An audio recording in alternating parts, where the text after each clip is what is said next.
Hello, my name is Tuấn. Today I will talk about my favorite function. The equipment is an air conditioner controller. It is produced by Panasonic and the model is CU9SKH8.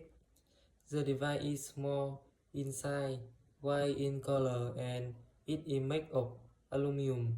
It has 4 buttons on the front.